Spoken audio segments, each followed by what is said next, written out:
કેમ છો મિત્રો? તો આજે આપણે ક્વિક રિવિઝન કરીશું સમર 2025 સાયબર સિક્યુરિટીના પેપરનું. તો આઈ ટ્રાય કે 1 કલાકની અંદર આ કમ્પ્લીટ પેપર તમને કરાવી દઉં, જેથી તમને કાલની જીટીયુની જે એક્ઝામ છે એના માટે હેલ્પફુલ રહે. સો સૌથી ફર્સ્ટ ક્વેશ્ચન જે છે એ છે ડિસ્ક્રાઇબ સીઆઈએ ટ્રાયડ. હવે સીઆઈએ ટ્રાયડ આપણે એકદમ ડિટેલમાં ભણી ચૂક્યા છીએ. સો સી સ્ટેન્ડ્સ ફોર કન્ફિડન્શિયલિટી, આઈ સ્ટેન્ડ્સ ફોર ઇન્ટિગ્રિટી અને એ મતલબ અવેલેબિલિટી. હવે CIA એ શોર્ટમાં શું છે? કોન્ફિડન્શિયલિટી એટલે આપણે પ્રાઇવસી જે કહેતા હોય કે અનઓથોરાઇઝ એક્સેસ કોઈને મળવો ન જોઈએ. ઇન્ટિગ્રિટી એટલે કે ડેટા હંમેશા એક્યુરેટ અને કમ્પ્લીટ હોવો જોઈએ, એની જોડે કોઈ ચેડા થયેલા હોવા જોઈએ નહીં. અવેલેબિલિટી મતલબ કે આ જે ડેટા છે એ હંમેશા મારે જ્યારે જોઈએ ત્યારે અવેલેબલ હોવું જોઈએ. એના માટે હંમેશા આપણે 24/7 ઓનલાઈન બેન્કિંગ સર્વિસીસવાળું એક્ઝામ્પલ જે છે એને ધ્યાનમાં લેતા હોય છે. તો આ 3 માર્કનો ક્વેશ્ચન છે, ઓલમોસ્ટ ઘણી બધી વાર પૂછાતો હોય છે. પબ્લિક કી અને પ્રાઇવેટ કી ક્રિપ્ટોગ્રાફી જે છે એની અંદર શું ફરક છે? તો એક બેઝિક ટેબલ છે, એને પહેલાં આપણે જોઈ લઈએ. તો પબ્લિક કી અને પ્રાઇવેટ કી. તો પબ્લિક કી હંમેશા ફ્રીલી સાઇડ, પબ્લિક મતલબ બધાને અવેલેબલ, અને પ્રાઇવેટ હંમેશા સિક્રેટ હોય. પબ્લિક કી શેના માટે યુઝ થાય? એન્ક્રિપ્શન માટે. પ્રાઇવેટ કી શેના માટે યુઝ થશે? ડિક્રિપ્શન માટે. આ ક્યારે? જ્યારે આપણે ક્રિપ્ટોગ્રાફીવાળું એક્સચેન્જ કરતા હોય ત્યારે. પણ જ્યારે ડિજિટલ સિગ્નેચરની વાત કરીએ તો પબ્લિક કી જે છે એ વેરીફાઈ કરશે સિગ્નેચર, પણ પ્રાઇવેટ કીની મદદથી સાઇન કરશું, એટલે કે રિવર્સ થશે. અહીંયા શું થશે? આ એન્ક્રિપ્ટ કરશે અને આ ડિક્રિપ્ટ કરશે. અને ડિજિટલ સિગ્નેચરમાં ડિજિટલ સાઇન જે છે હંમેશા પ્રાઇવેટ કીથી થશે અને એનું વેરિફિકેશન જે છે એ પબ્લિક કીથી થશે. હવે એનો ફ્લો અહીંયા આપેલો છે કે સેન્ડર જે છે એલિસ એ શું કરશે? પબ્લિક કીની મદદથી, કોની? બોબની પબ્લિક કી જે છે, જે પબ્લિકલી અવેલેબલ છે, એની મદદથી એન્ક્રિપ્ટ કરશે. એન્ક્રિપ્ટ થયેલો મેસેજ જે છે એ સિક્યોરલી બોબ રિસીવ કરી શકશે, રાઈટ? અને પ્રાઇવેટ કી એ શેના માટે થશે? કે ડિક્રિપ્ટેડ વિથ બોબ્સ પ્રાઇવેટ કી. એટલે કે જ્યારે બી બોબને મારે મેસેજ પહોંચાડવો હોય ત્યારે એલિસે શું કરવું પડશે? એની પબ્લિક કીથી એન્ક્રિપ્ટ કરેલો મેસેજ અહીંયા પહોંચશે. હવે બોબ શું કરશે? પોતાની પ્રાઇવેટ કીની મદદથી એને ડિક્રિપ્ટ કરશે. સિમ્પલ. મતલબ મારે જેને બી મેસેજ પહોંચાડવો છે એની પબ્લિક કીથી મારે એન્ક્રિપ્ટ કરવાનો, અને જે તે વ્યક્તિ પોતાની પ્રાઇવેટ કીથી એને ડિક્રિપ્ટ કરી શકે. આ સિમ્પલ ફંડા છે. પબ્લિક કી ક્રિપ્ટોગ્રાફી જે છે એને એસિમેટ્રિક કહેવાય છે, કારણ કે આમાં બંને જગ્યાએ એન્ક્રિપ્શન અને ડિક્રિપ્શન માટે 2 અલગ અલગ કી વપરાતી હોય છે, રાઈટ? જ્યારે પ્રાઇવેટ કી ક્રિપ્ટોગ્રાફી જે છે એમાં શું થતું હોય? બંને જગ્યાએ સેમ કી વપરાશે. એક જ કીથી જે છે એ લોકો એન્ક્રિપ્શન અને ડિક્રિપ્શન કરશે. એના માટે શું કરવું પડે? કીને સેન્ડર અને રિસીવરની વચ્ચે શેર કરવી પડે. હવે નેક્સ્ટ જે છે વેરિયસ સિક્યુરિટી અટેક મિકેનિઝમ અને services associated with each layer of OSI model. કે OSI મોડેલના અલગ અલગ લેયર ઉપર કયા કયા ટાઈપના અટેક અને મિકેનિઝમ હોઈ શકે. એકદમ શોર્ટમાં જો આપણે જોઈ લઈએ અહીંયા, તો આ ડાયાગ્રામ જે છે એની ઉપર વધારે ફોકસ કરશું, કારણ કે ડાયાગ્રામથી એક સિમ્પલ વેમાં આપણે રિપ્રેઝેન્ટ કરી શકીએ. હવે હંમેશા OSI મોડેલ જે છે એ લેયર 7 to 1 જે છે એ આપણે લખતા હોય છે, પણ યાદ આપણે હંમેશા 1 to 7 એ રીતે રાખશું. તો PDNTSPA, બરાબર? PDNT અને સ્પા, આ રીતે હું યાદ રાખતો હોઉં છું. તો ફિઝિકલ લેયર જે છે કે ફિઝિકલી શું કરી શકાય? આપણે વાયર ટેપિંગ કરી શકાય, જામ કરી શકાય, અને એ રોકવા માટે શું કરવાનું? ફિઝિકલ સિક્યુરિટી વધારવાની. ડેટા લિંક લેયર ઉપર મેક ફ્લડિંગ કરવાનું અને ARP પોઈઝન કરવાનું, અને એના માટે આપણે એન્ક્રિપ્શન જેવી ટેકનોલોજી વાપરી શકીએ. નેટવર્ક લેયર ઉપર આઈપીનું સ્પૂફિંગ કરશું અને રાઉટર જે છે એને રાઉટિંગ ઉપર અટેક કરશું, અને એના માટે IPsec અને ફાયરવોલ જેવી સિક્યુરિટી મિકેનિઝમ આપણે વાપરી શકીએ. ટ્રાન્સપોર્ટ લેયરમાં સીન ફ્લડિંગ છે, TCP ફ્લડિંગ છે, એ બધા ટાઈપના અટેક જે ટ્રાન્સપોર્ટેશનને અટકાવે એ કરશું, અને એના માટે એ ન થાય એના માટે SSL TLS પોર્ટની સિક્યુરિટી, આ બધી વસ્તુ આપણે વાપરીશું. સેશન લેયર ઉપર એના નામ પ્રમાણે એક અટેક આપણને ખૂબ જ ખબર છે કે સેશન હાઇજેક થઈ શકે. તો સેશન હાઇજેકિંગ એ કોમન પોપ્યુલર અટેક છે, અને એના માટે સેશન માટે અલગ અલગ ટોકન્સ વાપરીશું જે અમુક ટાઈમે એક્સપાયર થઈ જાય, એટલે કે ટાઈમ આઉટ સેટ કરશું. પ્રેઝન્ટેશન લેયર ઉપર આપણે જે બી ડેટા જે છે એને પ્રોપર ફોર્મેટમાં ગોઠવતા હોય એ જે છે, તો એના ઉપર અટેક થશે કે ડેટાને કરપ્ટ કરવાનો. તો એમાં બી વન્સ અગેન એન્ક્રિપ્શન અને કમ્પ્રેશન, આ 2 મિકેનિઝમથી આપણે કરી શકશું સોલ્વ. લેયર 7 જે છે, જે ફાઇનલ લેયર, એપ્લિકેશન લેયર, ત્યાં માલવેર, સોશિયલ એન્જિનિયરિંગ, વાયરસીસ, આ જે કંઈ પણ બધા આવે, ટ્રોજન્સ, એ બધા એપ્લિકેશન લેયરના અટેક છે. અને એના માટે એન્ટીવાયરસ સોફ્ટવેર જે છે, અથવા તો પબ્લિકને અવેર કરવી, ટ્રેનિંગ આપવી, આ બધા મિકેનિઝમથી આપણે કરી શકતા હોય છે. ટેબ્યુલર ફોર્મેટમાં સેમ વસ્તુ લખેલું છે. ડિપેન્ડિંગ ઓન ધ માર્ક્સ તમારે આન્સર લખવાનો, ફિગર્સ ઉપર થોડું વધારે ફોકસ કરવાનું. હવે નેક્સ્ટ છે એક્સપ્લેઇન MD5 હેશિંગ અને સિક્યોર હેશ ફંક્શન. SHA અને MD5 આ બંનેને આપણે એક્સપ્લેન કરવાના છે. તો હેશિંગ શું છે સૌથી પહેલાં એ સમજાવીશું કે ઇનપુટ મેસેજ હેશ ફંક્શન કોઈ પણ હોઈ શકે, MD5 SHA અને fix size hash. Hashing basically શું કરે, તમારી પાસે audio file, video file, photo, કોઈ બી સોફ્ટવેર કંઈ પણ છે એને ફિક્સ નંબર એટલે કે 32 બીટ, 128 બીટ, 160 બીટ, કોઈ પણ એક બીટમાં એ કન્વર્ટ કરી દેશે. મતલબ કંઈ પણ હોય અલ્ટિમેટલી હેશ એટલે કે નંબરમાં રિપ્રેઝેન્ટ કરવાનો. હેશિંગની પ્રોપર્ટીઝ કેવી હોય છે? ડિટર્મિનિસ્ટિક, મતલબ સેમ ઇનપુટ હોય તો હેશ પણ સેમ આવવો જોઈએ, જેટલી વાર કરવું એટલી વાર. વન વે, મતલબ નંબર કે કોઈ બી ફાઇલથી હેશમાં થઈ જવું જોઈએ, બરાબર? કે મારી પાસે કોઈ ફાઇલ પડી છે, વિડીયો ફાઇલ, એનો હેશ જનરેટ થાય, પણ એ હેશ ઉપરથી હું ઓરિજિનલ વિડીયો ફાઇલ રિકવર ન કરી શકું. એવલાન્ચ ઇફેક્ટ, સહેજ પણ ચેન્જ થયો કે નામ MILAV આવું લખેલું છે, એની જગ્યાએ MELOV, બરાબર, આવું કંઈક લખી નાખ્યું, મતલબ એક નાનો એવો ચેન્જ કર્યો, તો હેશ જે છે એ કમ્પ્લીટલી ચેન્જ થઈ જોઈએ. સડન ઇફેક્ટ આવી જાય. એવલેન્ચ એટલે બરફમાં આવતું તોફાન, બરાબર? તોફાન આવે એટલે બધું એકદમ ડ્રાસ્ટિકલી ચેન્જ થાય, એવું કહેવા માંગે છે. કોલાઇઝન રેઝિસ્ટન્ટ હોવું જોઈએ, કે કયા ઉપરથી મતલબ આવ્યું એ તમે આઈડેન્ટિફાઈ ન કરી શકો. હવે 3 જે છે, MD5 SHA અને SHA 256, એનો આઉટપુટ સાઇઝ છે MD5માં 128, આમાં 160, આની અંદર 256 બીટ. વીક SHA 256 હંમેશા યુઝ થાય છે એટલે સ્ટ્રોંગ. ફાસ્ટ છે, મોડરેટ છે, સ્લો છે, ડેપ્રિકેટેડ છે આ બંને. અને SHA 256 જે છે એ રિકમેન્ડેડ છે. તો આટલું જે છે આપણે એક્સપ્લેન કરશું MD5 અને SHA ની અંદર.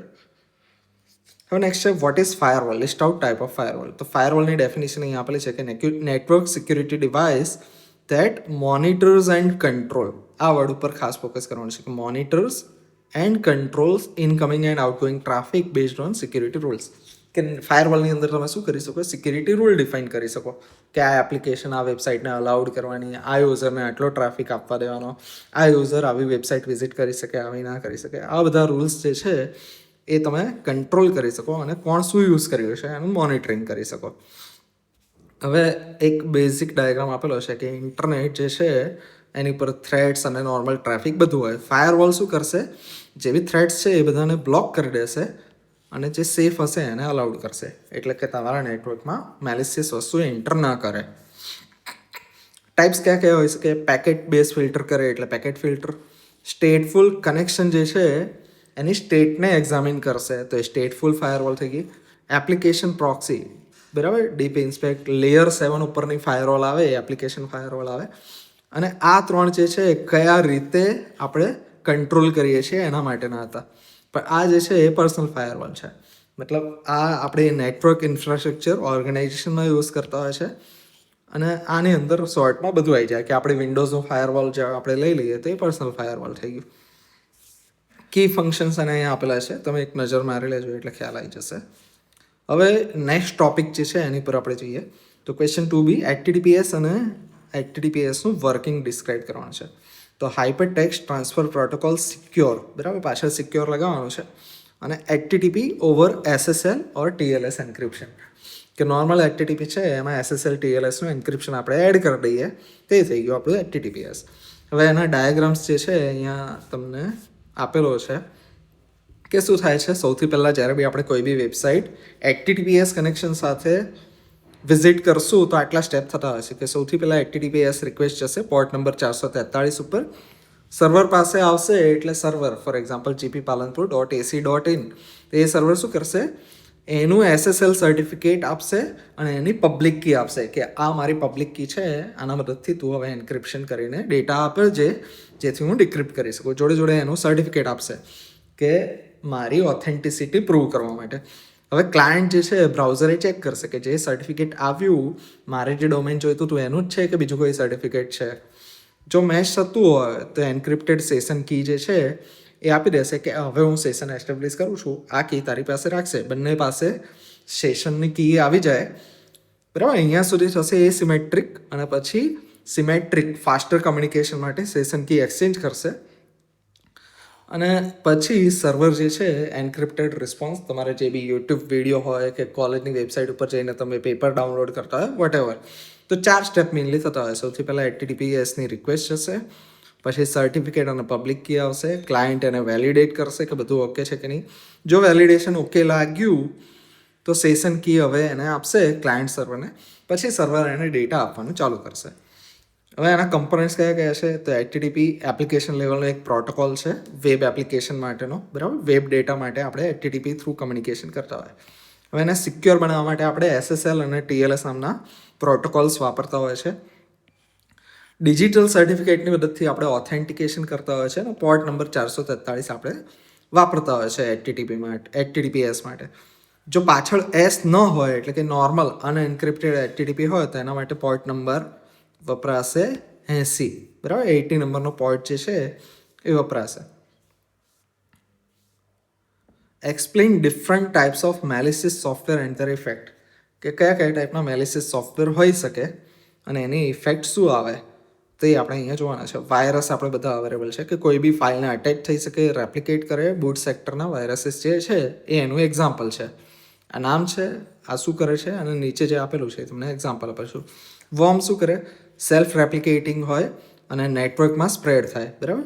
કન્ફિગર વોર્મ કરીને એક વોર્મ જાણીતો છે, એનું એક્ઝામ્પલ આપેલું છે. ટ્રોજન, એક યુરોપિયન પેલું હોર્સવાળું જે હતું, તમને સ્ટોરી જો યાદ હોય તો એના પછી છે કે ડિસ્ગાઇઝડ વોર્મ માલવેર, કે ઓરિજિનલ સોફ્ટવેર છે એ રીતે તમને આભાસ થાય તો એ રિયલમાં માલવેર હોય, બરાબર.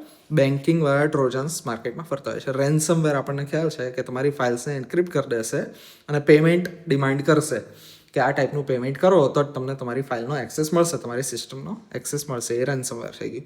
સ્પાયવેર, સ્પાય એટલે જાસૂસી કરવી, કે મોનિટર્સ એક્ટિવિટી સ્ટીલ્સ ડેટા. તમારી જેવી પીસી છે એની અંદર રહી અને ડેટાને મોનિટર કરશે, તમારા કમ્યુનિકેશનને મોનિટર કરશે. કી લોગર કરીને આપણે જે જોયું હતું એ એનું એક એક્ઝામ્પલ છે, કે તમે કી લોગર જે સોફ્ટવેર છે એની મદદથી કીબોર્ડ પર કઈ કઈ કીઝ યુઝર પ્રેસ કરે છે એને જોઈ શકશો. એડવેર એ અનવોન્ટેડ એડ્સ અને પોપઅપ્સ આપશે કે જેથી એનો ફાયદો થાય. ફોર એક્ઝામ્પલ, મેં ગૂગલ એડ્સની અંદર મારું એકાઉન્ટ બનાવેલું છે અને મારી એડ્સ જેટલી દેખાશે એટલા મને પૈસા મળશે. હવે મારા સિંગલ પીસી ઉપર કે એની ઉપર તો હું એડ્સ મારી વેબસાઇટ ઉપર ચલાવીશ, બટ હું જો તમારા પીસી ઉપરનો એક્સેસ લઈ લઉં અને ત્યાં પણ એડ રન કરું તો I will have financial benefit. તો આના માટે જનરલી એડવેરનો યુઝ લોકો કરતા હોય છે. રૂટ કિટ, રૂટ એટલે સિસ્ટમનું રૂટ લેવલ, એટલે કે કર્નલ લેવલ, કે મારી ઓપરેટિંગ સિસ્ટમ છે એની કોર ફાઇલ્સ જે છે ત્યાં હું અટેચ કરી શકું, કે પ્રેઝન્સને હાઇડ કરશે. Deep access, kernel level access જે છે કે સિસ્ટમમાં કોઈ બી મોડિફિકેશન કરવા છે તો હું ત્યાંથી કરી શકું. હવે ઇફેક્ટ્સ એની શું થાય છે આ તમે સેલ્ફ એક્સપ્લેનેટરી છે, કરી શકશો. નેક્સ્ટ ક્વેશ્ચન નંબર 2A ઓર ઉપર આવી કે વોટ ઇઝ ઓથેન્ટિકેશન. ઓથેન્ટિકેશન શું છે અને એના ડિફરન્ટ મેથડ્સ જે છે એ કઈ કઈ છે. તો એક સિંગલ લાઇનમાં આપણે એની ડેફિનેશન જોઈ લઈએ કે process of verifying user identity before granting system access, કે એમેઝોન, ફ્લિપકાર્ટ, ઇન્સ્ટાગ્રામ કોઈ બી તમને એક્સેસ આપે એના પહેલાં એ તમારી આઈડેન્ટિટી વેરીફાઈ કરશે કે તમે જેનું એકાઉન્ટ એક્સેસ કરવા માગો છો એ તમે પોતે જ છો. જો એ પ્રૂવ થશે તો એ તમને એક્સેસ આપશે. હવે ઓથેન્ટિકેશન મેથડ કઈ કઈ ટાઈપની હોઈ શકે? મેઇનલી જે છે એને આપણે 3 રીતે ડિવાઈડ કરતા હોય છે, 3 કેટેગરીમાં. સમથિંગ યુ નો, તમે કંઈક જાણો છો એના બેઝ ઉપર તમે ઓથેન્ટિકેશન કરી શકો, એટલે કે પાસવર્ડ હોઈ શકે, પિન હોઈ શકે, સિક્યુરિટી ક્વેશ્ચન જે તમે યાદ રાખતા હોય, બરાબર, નોલેજ બેઝ છે. સમથિંગ યુ હેવ, એવું કંઈક જે તમારી પાસે તમે રાખો જેનાથી તમે વેલિડેટ કરી શકો કે આ હું જ છું, કે સિક્યુરિટી ટોકન્સ હોઈ શકે, સ્માર્ટ કાર્ડ જેના બેઝ તમને એક્સેસ મળતો હોય, અને મોબાઈલ ડિવાઇસીસ કે તમારો મોબાઈલ તમારી પાસે જ હોય એની ઉપર તમને કોઈ નોટિફિકેશન આવે, OTPs આવે, રાઈટ. તો આ પોઝિશન બેઝ થઈ ગયું. અને સમથિંગ યુ આર, તમારી બાયોમેટ્રિક, તમારા આઈડેન્ટિટી, જેમ કે તમારી ફિંગરપ્રિન્ટ છે, ફેશિયલ રેકોગ્નિશન છે, વોઇસ રેકોગ્નિશન છે, ઇનહેરન્સ બેઝડ એને કહેવાતું હોય છે. આ મેઇનલી 3 કેટેગરી છે. અને કેટલા ટાઈપનું આપણે ઓથેન્ટિકેશન કરીએ છીએ એ રીતે મેઇનલી આપણે સિંગલ ફેક્ટર, કે એક જ વાર પાસવર્ડ નાખ્યો અને લોગિન થઈ ગયું, દેટ ઇઝ સિંગલ ફેક્ટર. બે વસ્તુ કે પાસવર્ડ નાખો પછી ઓટીપી આવે મોબાઈલ ઉપર, તો એ થઈ ગયું 2 ફેક્ટર ઓથેન્ટિકેશન. અને 2થી વધારે, બરાબર, એવા જે હોય એને મલ્ટીફેક્ટર કહેવાય, કે તમે આ પણ નાખવાનું, ઓટીપી પણ નાખવાનું, અને જોડે કંઈક તમારો થંબ લગાવો કે ફેશિયલ રિકગ્નિશન થાય, આવું કંઈક થાય, અને મલ્ટીફેક્ટર કહેવાય. So that was it four it. Question number authentication વાળો જે ક્વેશ્ચન હતો એમાં આટલું જોઈશું. હવે નેક્સ્ટ જે ક્વેશ્ચન છે એ ટ્રોજન્સ, રૂટકિટ્સ, બેકડોર અને કી લોગર, એને આપણે સમજવાનો ટ્રાય કરશું. ટ્રોજન્સ એટલે માલવેર્સ ડિસ્ગાઇઝડ એઝ લેજિટિમેટ સોફ્ટવેર. તમને જેન્યુઅન સોફ્ટવેર હોય એવો આભાસ કરાવે, બટ એ રિયલમાં માલવેર હોય, એને ટ્રોજન્સ કહેવાય. Software that hides malware presence. માલવેરની પ્રેઝન્સને હાઇડ કરવા માટે કમ્પ્યુટરની ઓપરેટિંગ સિસ્ટમના કર્નલમાં જે આપણે ચેડા કરવાવાળું માલવેર હોય એને આપણે રૂટકિટ કહેતા હોય છે. કે લિનક્સનું કર્નલ છે, વિન્ડોઝનું રૂટ છે, એની અંદર એ આવશે. બેકડોર્સ કે મેઇન એક્સેસ મેથડ નહીં પણ અનઓથરાઇઝ એક્સેસ સિસ્ટમનો મેળવે એને બેકડોર્સ કહેવાય. રેકોર્ડ્સ, કીબોર્ડ ઇનપુટ, કી લોગર સેલ્ફ એક્સપ્લેનેટરી છે. હવે નેક્સ્ટ આવશે એક્સપ્લેન સિક્યોર સોકેટ લેયર, એટલે કે SSL અને TLS જે આપણે HTTPS માટે વાપરતા છીએ એને આપણે એક્સપ્લેન કરવાનો છે. તો HTTPS વખતે જે આપણે એક ડાયાગ્રામ જોયો હતો એ સેમ ડાયાગ્રામ ઓલમોસ્ટ તમે અહીંયા વાપરી શકશો. કે ક્લાયન્ટ અને સર્વર, ક્લાયન્ટ હેલો કહેશે, બરાબર, પછી સર્વર રિટર્નમાં શું આપશે, સર્વર પણ હેલો કહેશે, એનું સર્ટિફિકેટ આપશે અને પબ્લિક કી આપશે. હવે આ ક્લાયન્ટ શું કરશે, વેલિડેટ કરશે કે યસ આ જે સર્ટિફિકેટ છે એ વેલિડેટ થાય છે કે આ જ સાઇટનું છે. સર્વરનો હેલો જે છે એ એક્સેપ્ટ કરશે અને એની પબ્લિક કી એ સાચવીને રાખશે. પછી આ શું કરશે, આ પોતાની પબ્લિક કી આપશે કે તારે કંઈક મેસેજ મોકલવો છે તો તું આ મેસેજથી મોકલજો, બરાબર, અને સેશન રિલેટેડ ડેટા પણ અહીંયાથી આપતો હોય છે. અને ફાઇનલી સર્વર જે છે એ ફર્સ્ટ રિક્વેસ્ટ જે મોકલી હોય ક્લાયન્ટે એ રિસ્પોન્સમાં અહીંયા આપશે, એટલે કે હેન્ડશેક પ્રોસેસ આખી કમ્પ્લીટ થઈ જશે. હવે SSLના અલગ અલગ વર્ઝન, TLSના અલગ અલગ વર્ઝન કયા વર્ષમાં આવ્યા? SSL 2.0 1995માં, 3.0 1996માં, TLS આવ્યું 1999માં, TLS 1.2 આવ્યું 2008માં, અને હાલ આપણે જે યુઝ કરીએ છીએ TLS 1.3 2018માં યુઝ થઈ રહ્યો છે. બરાબર. હવે બીજો એક ડાયાગ્રામ, આ ઉપરનો ડાયાગ્રામ જો આ કરવો હોય તો તમે આ કરી શકો, અથવા થોડો બેટર ડાયાગ્રામ છે. ક્લાયન્ટ સર્વર, ક્લાયન્ટ હેલો કહેશે, સર્વર હેલો પર સર્ટિફિકેટ, કી એક્સચેન્જ થશે, છેલ્લે ફિનિશ થશે, અને ફિનિશ થાય ત્યારે સિક્યોર ચેનલ એસ્ટેબ્લિશ થઈ જશે, અને પછી ક્લાયન્ટ અને સર્વર જે છે એ કન્ટિન્યુઅસલી આ ઉપરવાળી જે બધી પ્રોસિજર છે એ કર્યા વગર દર વખતે કમ્યુનિકેશન કરી શકશે. નેક્સ્ટ છે explain in detail cyber crime અને સાયબર ક્રિમિનલ. તો મેઇનલી સાયબર જે વર્ડ છે એ હંમેશા શેનાથી લેવા દેવા હોય, કમ્પ્યુટર્સ અથવા તો ઇન્ટરનેટ નેટવર્ક ઉપર જે બી એક્ટિવિટીઝ થાય, ક્રિમિનલ એક્ટિવિટી, એને સાયબર ક્રાઇમ કહેતા હોય છે. અને જે એક્ટિવિટી પરફોર્મ કરે એને આપણે સાયબર ક્રિમિનલ કહેતા હોય છે. હવે ડાયાગ્રામ જે છે એ આપણે ડ્રો કરીશું. Cyber crime, criminal activities using computers and internet. Cyber ક્રિમિનલના ટાઈપ કયા કયા હોય છે? તો script kiddies, hacktivist, professional criminal. Script kiddies એટલે બચ્ચાઓ, બરાબર, એવું કંઈક આપણે કે ફન ને ફેમ માટે લો સ્કિલ હોય, કોઈ ટૂલ હાથમાં આવ્યું અને રેન્ડમલી કોઈને બી ટાર્ગેટ કરે, મજા આવે એમને એટલે હેકિંગ કરે, ક્રાઇમ કરે, એને સ્ક્રિપ્ટ કિડીઝ કહેવાય. હેક્ટિવિસ્ટ એમનો પોલિટિકલ કે સોશિયલ કંઈક મોટો હોય, અને એક્ટિવિસ્ટ હોય પણ હેકિંગ જોડે જોડે યુઝ કરે, એને હેક્ટિવિસ્ટ કહેવાય. પ્રોફેશનલ ક્રિમિનલ કે જે વેલ ટ્રેન્ડ હોય અને એમનું આખું મેઇન ટાર્ગેટ જ આ છે કે મારે આખી લાઈફ આ રીતે જ કાઢવી છે, તો એ થઈ ગયું. ઇમ્પેક્ટ કેવો કેવો હોઈ શકે? ફાઇનાન્શિયલ હોઈ શકે, પ્રાઇવસીનો બ્રીચ હોઈ શકે, અને સિસ્ટમનો ઇમ્પેક્ટ હોઈ શકે.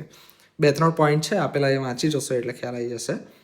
અને સાયબર ક્રાઇમની categories: identity theft, financial fraud, data breaches, ransomware અને સાયબર એસ્પિનેજ. નેક્સ્ટ છે સાયબર સ્ટોકિંગ અને બુલિંગ વચ્ચેનો ડિફરન્સ. PI2નું જે પેપર છે એનો વિડીયો જો તમે જોઈ લેશો તો આ એકદમ ડિટેલમાં આપેલું છે. અહીં આપણે સ્ટાર્ટમાં જોઈશું કે એમાં મેઇનલી શું ફરક હોય છે. તો આ ટેબલ છે એની પર જો આપણે જોઈશું તો સાયબર સ્ટોકિંગમાં ટાર્ગેટ હંમેશા મોટાભાગે સ્પેસિફિક ઇન્ડિવિજ્યુઅલને કરવામાં આવે, આમાં મોટાભાગે માઇનર્સને ટાર્ગેટ કરવામાં આવતું હોય છે. ડ્યુરેશન સાયબર સ્ટોકિંગનું પરસિસ્ટન્ટ અથવા લોંગ ટર્મ માટે સ્ટોકિંગ કરતા હોય છે. And this can be epidemic, મતલબ એપિસોડિક, કે હાલ કર્યું સાયબર બુલિંગ, પછી મન થયું ફરીવાર તો ફરીવાર એ કરતો હોય છે, રાઈટ? એવું કંઈક હોય, મતલબ કન્ટિન્યુઅસલી હોય એવું જરૂરી નથી. ઇન્ટેન્ટ જે છે ઇન્ટિમિડેશન અને કંટ્રોલ બરાબર, એના માટે થતો હોય છે ને. સાયબર બુલિંગ લોકો હેરેસ કરવા માટે, મજાક ઉડાવવા માટે, હ્યુમિલેટ, શર્મિંદગી ફીલ કરાવવા માટે, એ બધા માટે કરતા હોય છે. પ્લેટફોર્મ કયા યુઝ થતા હોય છે? સોશિયલ મીડિયા અને email. Cyber bullying normally schools, gaming platform આ બધા ઉપર વધારે થતું હોય છે. તો અહીંયા એમની કેરેક્ટરિસ્ટિક્સ, મેથડ અને એના ઇમ્પેક્ટ આપેલા છે કે શું કેરેક્ટરિસ્ટિક્સ છે, મેથડ કઈ કઈ હોઈ શકે. તો મેથડ્સ મેઇનલી જોઈ લેશો તો તમને ખ્યાલ આવી જશે કે ઈમેલ દ્વારા હેરેસમેન્ટ કરીએ, સોશિયલ મીડિયામાં મોનિટરિંગ કરીએ, લોકેશન ટ્રેક કરીએ, એની આઈડેન્ટિટી થેફ્ટ કરીએ કે એનો ફેક એકાઉન્ટ બનાવીને કંઈક કરવાનો ટ્રાય કરીએ. સાયબર બુલિંગમાં પબ્લિકલી એના નામની પોસ્ટિંગ કરતા હોય, બરાબર, આખું ગ્રુપ ભેગું મળીને હેરેસ કરે, રૂમર્સ ફેલાવે એના નામની, એક્સક્લુઝન, એને કોઈક સોશિયલ એક્ટિવિટી છે એમાંથી એક્સક્લુડ કરે જેથી એને અલગ ફીલ થાય. હવે નેક્સ્ટ છે explain property based classification in cyber crime, કે કયા ટાઈપની પ્રોપર્ટી છે એના બેઝનું ક્લાસિફિકેશન જે છે એ સાયબર ક્રાઇમમાં આપણે કરી શકીએ. તો ઇન્ટેલેક્ચ્યુઅલ પ્રોપર્ટી એટલે કે આપણા કોપીરાઇટ્સ, ટ્રેડમાર્ક્સ, પેટન્ટ્સ આ બધું આવી ગયું. તો એના ઉપર જ્યારે કંઈક ક્રાઇમ કરવામાં આવે તો ઇન્ટેલેક્ચ્યુઅલ પ્રોપર્ટી. ફાઇનાન્શિયલ, બરાબર, credit card, debit card, internet banking, આ સૌથી પોપ્યુલર ફાઇનાન્શિયલ પ્રોપર્ટીવાળું જે છે એ પણ છે. ડિજિટલ પ્રોપર્ટી, ડેટા થેફ્ટ, કે તમારો એકાઉન્ટનો ડેટા, તમારું આધાર કાર્ડ જે છે એ ચોરી થઈ ગયું, તમારો મોબાઈલ નંબર જે છે પબ્લિકલી અવેલેબલ થઈ ગયો જ્યાં તમે ના કરવા માગતા હોય. અને વર્ચ્યુઅલ પ્રોપર્ટી, તમારી પાસે કોઈ બિટકોઇન્સ છે, કોઈ ગેમિંગના કોઇન્સ છે, એ બધા એસેટ્સ ઉપર કોઈ ટાર્ગેટ કરે તો એને વર્ચ્યુઅલ પ્રોપર્ટી કહેવાય. એકદમ સિમ્પલ છે, વાંચી જશો તો ખ્યાલ આવી જશે. આ એક ડાયાગ્રામ છે જે તમે ડ્રો કરી શકશો અને એના બે ત્રણ પોઈન્ટ આપેલા છે કે ઇન્ટેલેક્ચ્યુઅલ પ્રોપર્ટી ઉપર કયા કયા ટાઈપના અટેક થઈ શકે, ફાઇનાન્શિયલી કયા કયા હોઈ શકે. ડિજિટલ પ્રોપર્ટીમાં ડેટાબેઝના બ્રીચીસ હોઈ શકે, પર્સનલ ઇન્ફોર્મેશન હોઈ શકે, ઇન ગેમ હોઈ શકે, વર્ચ્યુઅલ આઇટમનું હોઈ શકે, એકાઉન્ટ હાઈજેક કરી લે, આ બધા વર્ચ્યુઅલ કહેવાય. અને થોડા ઘણા બીજા પોઈન્ટ્સ છે, આટલું લખશો એટલે તમને સારા એવા માર્ક્સ સ્કોર કરી શકશો. હવે ડેટા ડીડલિંગ, બેઝિકલી આ ગ્રાફ જે છે એ તમે જોઈ લેશો એટલે ખ્યાલ આવી જશે. ઓરિજિનલ ડેટા હતો કંઈક સેલરી 5,000 અને સ્કોર 85. હવે ડેટા ડીડલિંગ શું કરશે? અનઓથરાઇઝ ઓલ્ટરેશન કરશે કે અહીંયા જે ડેટા એ ફીડ કરતો હતો એ ડેટાને મેં અહીંયા ચેન્જ કરી નાખ્યો વિધાઉટ ઓની ઓથોરાઇઝેશન, બરાબર, પરમિશન વગર. અને હું સેલરી નાખીશ 5,000ની જગ્યાએ 50,000 અને સ્કોર નાખી દઈશ 95. સિસ્ટમ જે છે આ ઓલ્ટર્ડ ડેટાને પ્રોસેસ કરશે જેથી ઘણી બધી વસ્તુ થઈ શકે. ફોર એક્ઝામ્પલ, કોઈ વ્યક્તિ 5,000 રૂપિયા ટ્રાન્સફર કરવા માંગે છે, એની જગ્યાએ ચેન્જ કરીને અહીંયા શું કરી નાખ્યું, 5ની જગ્યાએ 50,000 કરી દીધું. સો અલ્ટિમેટલી શું થશે? જે મેઇન જેની ઉપર અટેક થયો છે એનો ફાઇનાન્શિયલ લોસ થશે. કયા કયા ટાઈપના ડેટા ડીડલિંગ હોઈ શકે? ફાઇનાન્શિયલ હોઈ શકે, એકેડેમિક હોઈ શકે, મેડિકલ હોઈ શકે, અને એના અલગ અલગ એક્ઝામ્પલ્સ જે છે તમને અહીંયા આપેલા છે. You will just go through it, વાંચી જશો તો ખ્યાલ આવી જશે. ડિટેક્શન અને પ્રિવેન્શન માટે શું કરી શકાય? કે ડેટાનું વેલિડેશન કરવું જોઈએ કે મેં જે નાખ્યો છે એ જ છે કે નહીં. ઓડિટ ટ્રેલ્સ, કે અલગ અલગ જગ્યાએ ડેટા પ્રોપર છે કે નહીં એને ઓડિટ કરવું જોઈએ. અને ટ્રેલ એટલે એક રસ્તો, સાંકડો રસ્તો, મતલબ કન્ટિન્યુઅસલી કડીઓ જોડીને આપણે જે બનાવીએ એને ટ્રેલ કહેવાય. રેગ્યુલર ડેટાનું વેરિફિકેશન કરવું, એનોમલી કંઈક મતલબ અજુગતું તો નથી એવું કંઈ ચેક કરવું હોય તો એવું અહીં આપણે ચેક કરી શકીએ. અને ક્રોસ રેફરન્સ કરવું જોઈએ કે મેચિંગ કરવું જોઈએ એકબીજા જોડે. પ્રિવેન્શન મેથડ, એક્સેસ કંટ્રોલ જે છે એને રાખો, ઇનપુટનું વેલિડેશન કરવું, સેગ્રિગેશન ઓફ ડ્યુટી, અલગ અલગ ડ્યુટીઝ અલગ અલગ વ્યક્તિઓને આપી, ડિજિટલ સિગ્નેચર્સ કરવા કે જેથી કોઈ બી ચેન્જ થાય એ એમને ના થઈ શકે, બરાબર. પ્રોપરલી સાઇન કરે, ડેટા વેરીફાઈ કરશું આપણે, મતલબ કોઈકે વચ્ચે ડેટા ચેન્જ કર્યો તો એ વેરીફાઈ નહીં થાય, બરાબર. તો ખ્યાલ આવી જશે કે આ ટ્રસ્ટ કરી શકાય એવો ડેટા નથી.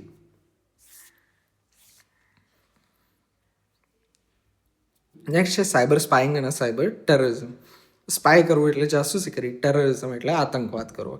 આ બે સાયબર એટલે કે ડિજિટલ કમ્પ્યુટર ઇન્ટરનેટની દુનિયામાં કઈ રીતે થાય એનું એક્ઝામ્પલ અહીં આપેલું છે. ટેબલ જોઈ લેશો તો ખ્યાલ આવી જશે. પર્પઝ શું હોય? ઇન્ફોર્મેશન ગેધરિંગ, બરાબર, કંઈક કલેક્ટ કરવાનો. અને આ લોકોનો આતંકવાદનો પર્પઝ હોય કોઝિંગ ફિયર, ડિસ્રપ્શન, નોર્મલ સર્વિસીસને ડિસ્રપ્ટ કરી દેવી એટલે કે ખલેલ પહોંચાડવી અથવા તો ભય પેદા કરવો જેથી લોકો ડરે. ટાર્ગેટ શું હોઈ શકે? સ્પાઇંગમાં ગવર્મેન્ટ અને કોર્પોરેશન હોઈ શકે. અહીંયા ક્રિટિકલ ઇન્ફ્રાસ્ટ્રક્ચર, હોસ્પિટલ્સ હોઈ શકે, રેલ નેટવર્ક, બસ નેટવર્ક, મતલબ જેથી જીવન જરૂરિયાતની વસ્તુઓ જે છે એને અટેક કરી શકાય, સિટી મેજર વેમાં ડિસ્ટર્બ થાય. મેથડ સ્ટેલ્થ, ઇન્ફિલ્ટ્રેશન અને ડિસ્ટ્રક્ટિવ અટેક્સ આ બે છે. ઇમ્પેક્ટ શું હોય? ઇન્ટેલિજન્સ લોસ હોય, અને આની અંદર પબ્લિક સેફટી જે છે એ રિસ્ક ઉપર આવે. હવે એના ટાર્ગેટ કયા કયા હોઈ શકે અહીંયા પણ ડિટેલમાં આપેલું છે. મેથડ્સ શું હોઈ શકે? મેથડ્સ ઉપર ધ્યાન આપો તો સોશિયલ એન્જિનિયરિંગ છે, માલવેર ઇમ્પ્લિમેન્ટેશન કે માલવેર તમારી સિસ્ટમમાં નાખે, નેટવર્કનું મોનિટરિંગ કરે, આ બધું સ્પાઇંગ જે છે એની અંદર આવે. જ્યારે આની અંદર આવશે શું કે ડિસ્ટ્રક્ટિવ અટેક, કે તમારું બધી વસ્તુ, કે for example emergency helpline centre જે છે એ આપણે એસ્ટેબ્લિશ કરેલું હોય તો એને ડિસ્ટર્બ કરી દેશે, જેથી ઇમરજન્સી પ્રોડ્યુસ થાય ત્યારે લોકો કરી ના શકે કોન્ટેક્ટ. DDoS કે ડિનાયલ ઓફ સર્વિસ, બરાબર, કે કોઈ બી સર્વિસ મારે ફંડ્સની જરૂર પડે, કોઈ ઇમરજન્સી આવે, ફંડ્સની જરૂર, આ ઇન્ટરનેટ બેન્કિંગના સર્વર ઠપ કરી દે.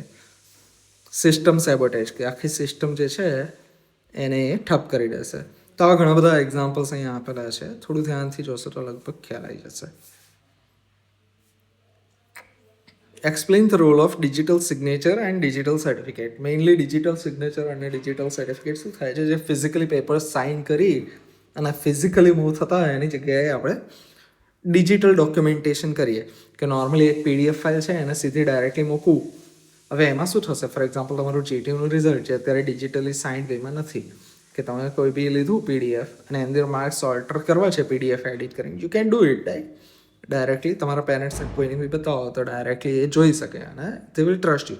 બટ ડિજિટલ સિગ્નેચર કરીને જો GTU આપતું હોય રિઝલ્ટ, તો તમે જ્યારે બી ઓલ્ટર કરશો અને તમારા પેરેન્ટ્સ ચેક કરશે તો સિગ્નેચર મેચ નહીં થાય. એમના PDF વ્યુઅરમાં સીધું બતાવી દેશે કે this file is not authentic. તો એની મેથડને અહીંયા આપેલું છે, આપણે જોઈ લઈએ કે ડિજિટલ સિગ્નેચરમાં શું છે? ડોક્યુમેન્ટ જે છે એનો એક હેશ જનરેટ થશે, કે PDF ફાઇલ છે, વર્ડ ફાઇલ છે, અને હેશ જે છે એને પ્રાઇવેટ કીથી એ સિગ્નેચર બનાવીને ડોક્યુમેન્ટની અંદર એમ્બેડ કરી દેશે, રાઈટ? આ રીતે ડિજિટલ સિગ્નેચર થશે. હવે સિગ્નેચર સાઇન કરવા માટે હંમેશા પ્રાઇવેટ કી વપરાય, રાઈટ? એન્ક્રિપ્ટ કરવા માટે પબ્લિક કી વપરાય ડેટાને જ્યારે મોકલવો છે ત્યારે, અને ડિક્રિપ્ટ કરવા માટે પ્રાઇવેટ કી વપરાય. પણ અહીંયા ઊંધું છે. અહીંયા એવું છે કે જ્યારે બી ડોક્યુમેન્ટ મોકલવાનો હોય તો પ્રાઇવેટ કીથી સાઇન કરશું અને રિસીવર એન્ડ ઉપર પબ્લિક કી વપરાશે. મતલબ બંને થોડું રિવર્સ છે, પ્રાઇવેટ કી પબ્લિક કી ક્યાં વપરાય. હવે ડિજિટલ સર્ટિફિકેટ, એના મેઇન કન્ટેન્ટ શું હોઈ શકે? કે સબ્જેક્ટ ઇન્ફોર્મેશન, કે કોણ એનો ઓનર છે, વેરિફિકેશન માટે પબ્લિક કી આપશે, પબ્લિક કીની મદદથી વેરીફાઈ કરશે. ઇશ્યુઅર ઇન્ફોર્મેશન, કોણે ઇશ્યુ કર્યું છે સર્ટિફિકેટ, ક્યાં સુધી વેલિડ છે, સિરિયલ નંબર, કોઈ બી સર્ટિફિકેટનો હંમેશા નંબર હોય, અને CA એટલે કે સર્ટિફિકેટ ઓથોરિટી, જેણે ઇશ્યુ કર્યું છે એનું ડિજિટલ સિગ્નેચર અંદર એમ્બેડ હશે. તો ડિજિટલ સિગ્નેચર ડિજિટલ સર્ટિફિકેટની અંદર યુઝ થાય છે, બરાબર? આ બંને અલગ અલગ કન્સેપ્ટ નથી. મેઇન ડિજિટલ સર્ટિફિકેટ હોય એની અંદર એ સર્ટિફિકેટ ઇશ્યુ કરવા માટે ડિજિટલ સિગ્નેચર વપરાય, પ્લસ બીજા એડિશનલ ડોક્યુમેન્ટ માટે પણ ડિજિટલ સિગ્નેચર વપરાતા હોય છે. તો એમાં CAનો રોલ શું હોય છે? આઈડેન્ટિટી વેરીફાઈ કરવી, સર્ટિફિકેટ ઇશ્યુ કરવું, એક ટ્રસ્ટ એસ્ટેબ્લિશ કરો કે નહીં આપણે સર્ટિફિકેટ ઇશ્યુ કર્યું છે મતલબ વેબસાઇટ જેન્યુઇન હશે. અને રિવોકેશન મેનેજમેન્ટ, કે એવું લાગે કે પહેલાં વેબસાઇટ જેન્યુઇન કામ કરતું હતું પણ હવે ધીમે ધીમે ટાઈમ જતાં એની એક્ટિવિટીઝ બદલાઈ છે અને હવે એને જેન્યુઇન ગણી શકાય એવી નથી, તો એ સર્ટિફિકેટને રિવોક કરી લેવું. તો એ પણ કરવાનું કામ CAનું હોય છે. સિક્યુરિટી બેનિફિટ્સને આ બધી વસ્તુ તમે ધ્યાનથી જોઈ લેશો તો ખ્યાલ આવી જશે. What is hacking? List out types of hacker. તો હેકિંગ શું છે? Unauthorise access to computer system or network, બરાબર? કે અનઓથરાઇઝડ એક્સેસ મેળવવો, મેઇનલી એ થઈ ગયું. અને શેના માટે? કે એક્સપ્લોઇટ વનરેબિલિટીઝ, કે વનરેબિલિટીઝ સિસ્ટમમાં હોય એને એક્સપ્લોઇટ કરવા માટે મેઇનલી આનો યુઝ થતો હોય છે. હવે ટાઈપ ઓફ હેકર્સ જો આપણે જોઈએ તો એથિકલ, અનએથિકલ, આ બે મેઇન છે. એથિકલ જે છે એનું બીજું નામ છે વ્હાઇટ હેટ, અને અનએથિકલનું બીજું નામ છે બ્લેક હેટ, બરાબર? એથિકલ હેકર્સ અથવા તો મેલિસિયસ અથવા અનએથિકલ હેકર, આનો ઇન્ટેન્ટ શું હોય છે? સિક્યુરિટી ઇમ્પ્રૂવ કરવી, લીગલી ઓથરાઇઝ હોય, અને પેન્ટ્રેશન ટેસ્ટિંગ, સિક્યુરિટી રિસર્ચર્સ, આ એના એક્ઝામ્પલ છે. બ્લેક હેટ અથવા તો મેલિસિયસ હેકર અથવા તો અનએથિકલ હેકર્સ એ શું કરે? મેલિસિયસ, ખરાબ ઇરાદાની એમનું કામ હોય, મેલિસિયસ એક્ટિવિટી કરે, ઇલીગલ હોય, ઓથોરાઇઝ ના હોય, સાયબર ક્રિમિનલ, ડેટા થીવ્સ, આ એના એક્ઝામ્પલ છે. Grey hat are somewhere in between, કે એમના મોટિવેશન મિક્સ્ડ હોય, મતલબ કંઈ કહી ના શકાય કે એક્ઝેક્ટલી શું છે. લીગલ સ્ટેટસ એમનું ક્વેશ્ચનેબલ હોય, કે મોટા ભાગે એ લોકોએ ઓથોરિટી મેળવ્યા વગર કામ કરતા હશે. અનઓથરાઇઝ સર્ચર્સ, વિજિલન્ટ હેકર્સ. હવે આ જે છે એ મિક્સ્ડ, મતલબ બેમાંથી કોઈ પણ સાઈડ ગમે ત્યારે જઈ શકે. ફોર એક્ઝામ્પલ, ઘણા લોકો એવું કરતા હોય છે કે ફેસબુકની અંદર કોઈ બગ છે એને આઈડેન્ટિફાય કરીને પછી ફેસબુકને આપે, તો આ જે છે એ અલ્ટિમેટલી વ્હાઇટ હેટમાં આવશે. બટ એમણે શું કર્યું છે, પરમિશન નહીં લીધી ફેસબુકના સર્વર ઉપર અટેક કરવા માટે, હેકિંગ કરવા માટે પરમિશન નહીં લીધી. એમણે હેક કર્યું સર્વર, અંદર કોઈ બગ આઈડેન્ટિફાય કર્યો, બટ એનો મેલિશિયસ યુઝ કર્યા વગર એમણે જે તે સર્વર જે છે, જે તે સર્વિસ છે એને રિપોર્ટ કર્યું કે તમારી અંદર આ બગ્સ હતી, અને ઘણીવાર એની અંદર રિવોર્ડ બી મળતા હોય છે. કે આ ટાઈપની એક્ટિવિટી કરવાવાળા જે છે એ છે ગ્રે હેટ હેકર.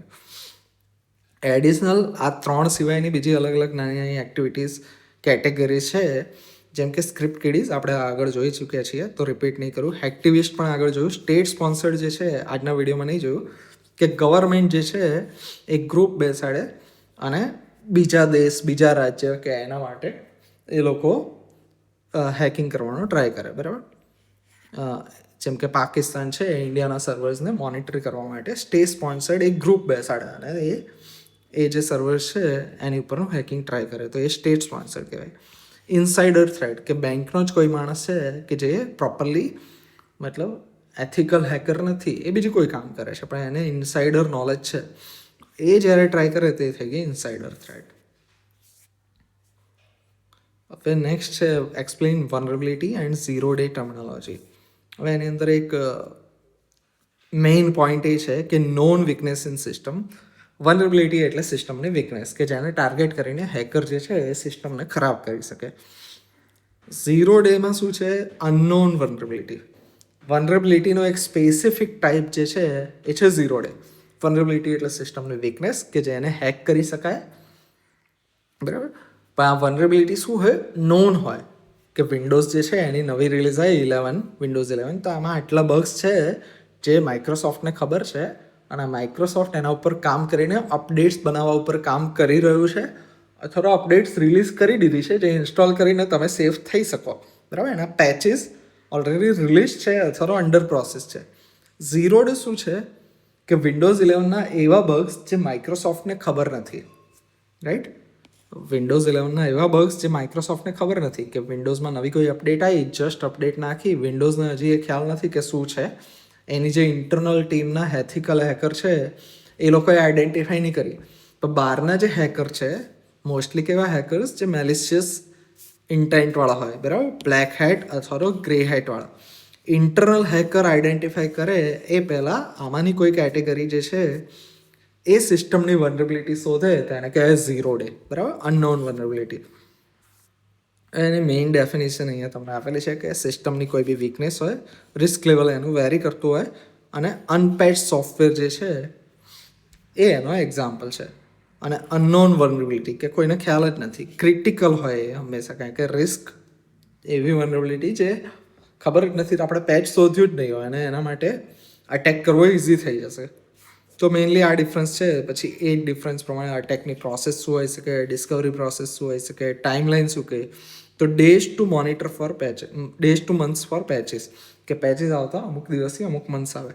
જ્યારે અહીંયા શું થશે કે ઝીરો ડે ફોર ડિફેન્સ, મતલબ તમે રિલીઝ કર્યું, તમને ખબર જ નથી અને હેકરને ખબર પડી ગઈ છે, તો એ શું કરશે, એ રાહ નહીં જોવે, સીધો તમારા સિસ્ટમમાં અટેક કરશે અને તમારી સિસ્ટમને ડેમેજ કરી દેશે. એટલે તમારી પાસે એક્ટ કરવા માટે ઝીરો ડે બચ્યો, એટલે એનું નામ છે ઝીરો ડે. નેક્સ્ટ છે એક્સપ્લેન 5 સ્ટેપ્સ ઓફ હેકિંગ. હેકિંગના 5 અલગ અલગ સ્ટેપ જે છે એને એક્સપ્લેન કરવાનું છે. સૌથી પહેલાં છે રિકોનાઇઝન્સ, એટલે કે ઇન્ફોર્મેશન ગેધર કરવું, કે જે બી સર્વર ઉપર મારે અટેક કરવો છે, જે બી સિસ્ટમ કે સર્વિસ ઉપર અટેક કરવો છે એના વિશે ઇન્ફોર્મેશન ગેધર કરીશ. પછી શું કરીશ, નેક્સ્ટ સ્કેનિંગ કરીશ. હવે અહીંયાથી આપણે સમજીશું તો વધારે ખ્યાલ રહેશે. ઉપર સેમ જ આપેલું છે, અહીંયા થોડો વધારે ડિટેલમાં આપેલું છે કે પોર્ટ સ્કેનિંગ, વનરેબિલિટી સ્કેનિંગ, એ બધું સ્કેનિંગ કરીશ. કે સૌથી પહેલાં એનું શું કરીશ, સોશિયલ મીડિયા ઉપર સર્ચ કરીશ, એમાં કયા એમ્પ્લોય છે, કઈ રીતની વેબસાઇટ છે, એ બધું કરીશ. પછી શું કરીશ, ડાયરેક્ટલી એ સિસ્ટમના પોર્ટ્સનું સ્કેનિંગ કરીશ, એની વનરેબિલિટીનું સ્કેનિંગ કરીશ. જે રિયલ હેકિંગ છે એ થશે થર્ડ સ્ટેપમાં, કે એ સિસ્ટમનો એક્સેસ મેળવવાનો ટ્રાય કરીશ. પાસવર્ડ અટેક, એક્સપ્લોઇટ વનરેબિલિટી, આ બધાથી એકવાર એક્સેસ મળી ગયો, બરાબર, પછી શું કરવાનું છે, એક્સેસ જાળવી રાખવાનો છે, મેન્ટેનિંગ એક્સેસ, કે બેકડોર ઇન્સ્ટોલ કરવા, નવા યુઝર એકાઉન્ટ બનાવવા, કી લોગર જેવી સર્વિસીસ નાખવી, આવું કંઈ પણ. અને બધું કામ પતી ગયું, મતલબ એક અઠવાડિયું, એક વીક, એક દિવસ, જેટલું બી કામ હતું એક્સેસ મેન્ટેન કરી રાખ્યો. પછી આવું કંઈ કર્યું છે હેકરે, એના ટ્રેક્સ મિટાવવા, કે જેથી જ્યારે બી ફ્યુચરમાં ફોરેન્સિક ડિપાર્ટમેન્ટ આવે, કોઈ કમ્પ્લેન કરે તો એને મળે નહીં કંઈ કે ક્યાંથી કોણે શું કર્યું. તો clear system log, delete temporary files, આ બધું કવરિંગ ટ્રેક્સની અંદર આવે. અને બધા સ્ટેપ માટે મેઇનલી કોમન ટૂલ વપરાય છે, મેટાસ્પ્લોઇટ અને નેસસ, રાઈટ. ટેબ્યુલર ફોર્મમાં સેમ વસ્તુ તમને આપેલી છે કે ડિસ્ક્રિપ્શન એનું શું છે, કયા ટૂલ્સ વપરાય, એનો ઓબ્જેક્ટિવ શું હોય છે. નેક્સ્ટ છે explain any 3 basic commands of Kali Linux with suitable example. Kali લિનક્સના 3 ટૂલ જે છે એને આપણે એક્સપ્લેન કરવાના છે. તો ટેબલ અને ડાયાગ્રામ બંને છે. એનમેપ, નેટકેટ અને હાઇડ્રા, આ 3 છે. એનમેપ આવશે નેટવર્કના સ્કેનિંગ માટે, નેટકેટ નેટવર્કના કમ્યુનિકેશન જે છે એને મોનિટર કરવા માટે, અને હાઇડ્રા પાસવર્ડ ક્રેકિંગ માટે યુઝ થતું હોય છે. કયા લેવલ ઉપર યુઝ કરશું? તો સ્ટેપ 1 ઉપર રિકોનાઇઝન્સ માટે આપણે એનમેપ વાપરીશું. સ્ટેપ 2 એક્સપ્લોઇટેશન જ્યારે કરવું હોય તો આપણે એનસી કમાન્ડ વાપરીશું. અને જ્યારે રિયલમાં અટેક કરવો હોય ત્યારે આપણે હાઇડ્રા કમાન્ડ વાપરીશું. તો એ અહીંયા તમને ટેબ્યુલર ફોર્મમાં બી આપેલું છે વિથ એક્ઝામ્પલ. આટલું લખશો તો that is enough for 3 marks. Next છે describe session hijacking in detail. Attack where attackers take over legitimate user session. Normally તમે લોગિન કરી નાખ્યું ઇન્ટરનેટ બેન્કિંગમાં, એને કોઈ પાસવર્ડની બી જરૂર નથી. તમે લોગિન કર્યું, લોગિન કર્યા પછી ત્યાંથી એ તમારી પાસેથી એક્સેસ લઈ લેશે. એને કહેવાય સેશન હાઇજેકિંગ. એ પીડીએનટી એસપી ઓએસઆઈ મોડલના સેશન લેવલ ઉપર કામ કરશે. તો એક્ઝેક્ટલી અહીંયા સ્ટેપ નંબર 1, 2, 3, 4 આ રીતે આપેલું છે કે કઈ રીતે એક્ઝેક્ટલી સેશન હાઇજેકિંગ થતું હોય છે. પછી જોઈએ પહેલાં આપણે અલગ અલગ કેટેગરીઝ જોઈ લઈએ કે શું આવે છે. એક્ટિવ હાઇજેકિંગ અને પેસિવ હાઇજેકિંગ, આ બે જે છે મેઇન છે એના.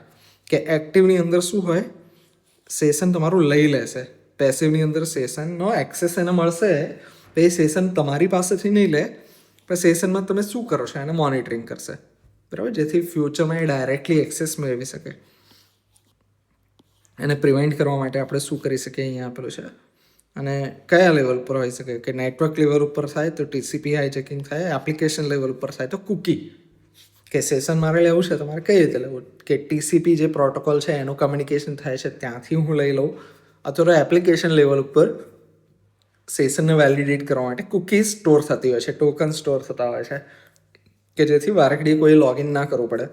તો ત્યાંથી હું કુકી જો ચોરી લઉં તો બી એ સેશન હું એસ્ટેબ્લિશ કરી શકું. તો આવા અલગ અલગ લેવલ ઉપર સેશન હાઇજેકિંગ થઈ શકે.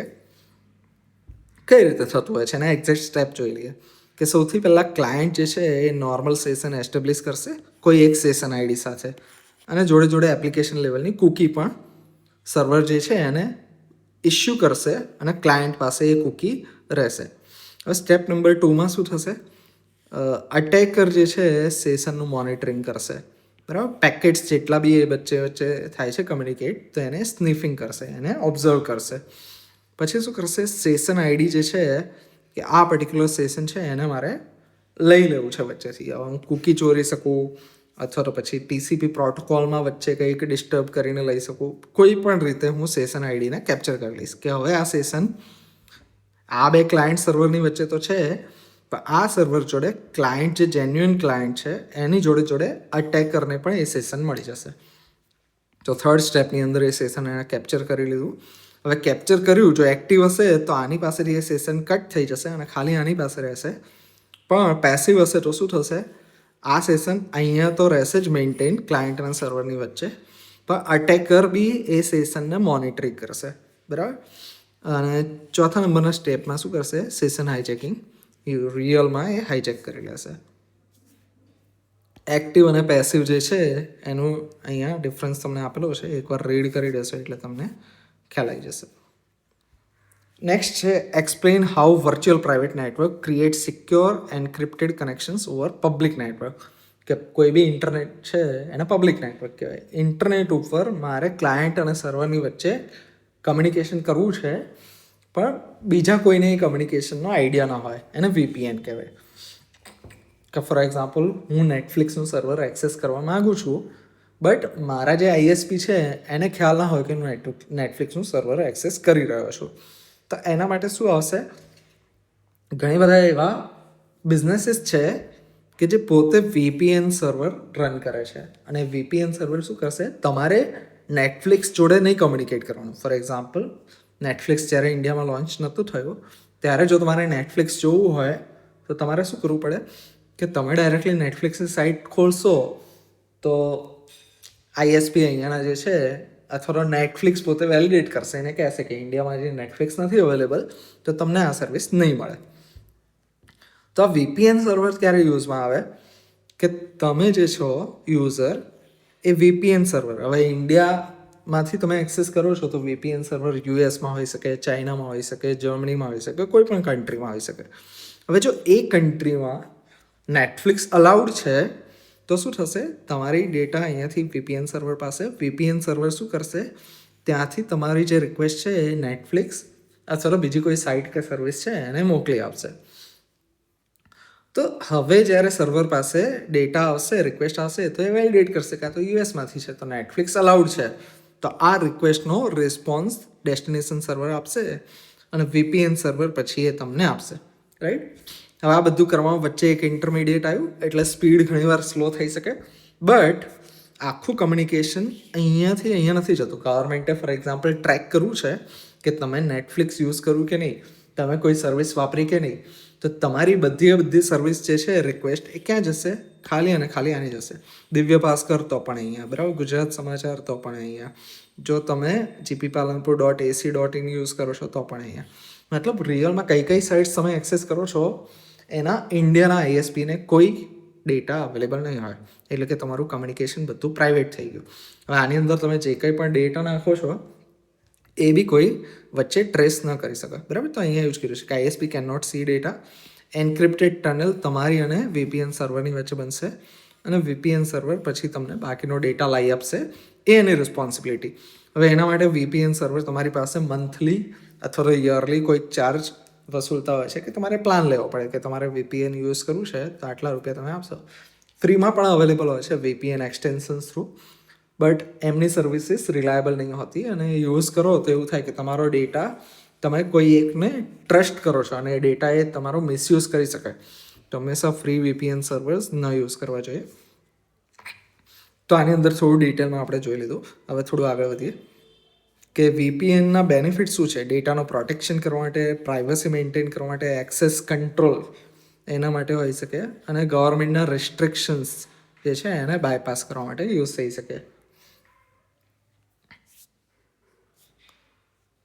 હવે એની અલગ અલગ જે કમ્પોનન્ટ છે, ટનલ એસ્ટેબ્લિશ થાય, સિક્યોર પાથવે એસ્ટેબ્લિશ થશે, એન્ક્રિપ્શન થઈ જશે, ઓથેન્ટિકેશન જે છે એ કોણ કરશે, VPN સર્વર ઓથેન્ટિકેશન કરશે, right.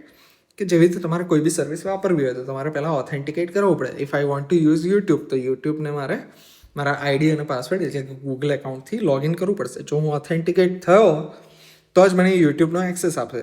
The same way VPN service provider જે છે એ તમારું ઓથેન્ટિકેશન કરશે. જો તમારી પાસે એનો પ્લાન છે તો પછી આગળની સર્વિસીસ તમને પ્રોવાઈડ કરશે. સો in short this is it. અલગ અલગ VPN જે છે પ્રોટોકોલ્સ એ કયા અવેલેબલ છે એ તમે અહીંયા આપણે જોઈ શકો છો અને આને થોડું રીડ કરી જશો તો તમને લગભગ ખ્યાલ આવી જશે. અને આખી પ્રોસેસ જે મેં સમજાવી અહીંયા તમને એક્સપ્લેન કરેલી છે, તો એને એકવાર નજર મારી લેજો. હવે નેક્સ્ટ જે છે એક્સપ્લેન નેટવર્ક ફોરેન્સિક્સ. હવે ફોરેન્સિક્સ જે આપણું લાસ્ટ ચેપ્ટર છે એની અંદર શું છે કે mobile forensic, network forensic, device forensic, hard disk forensic.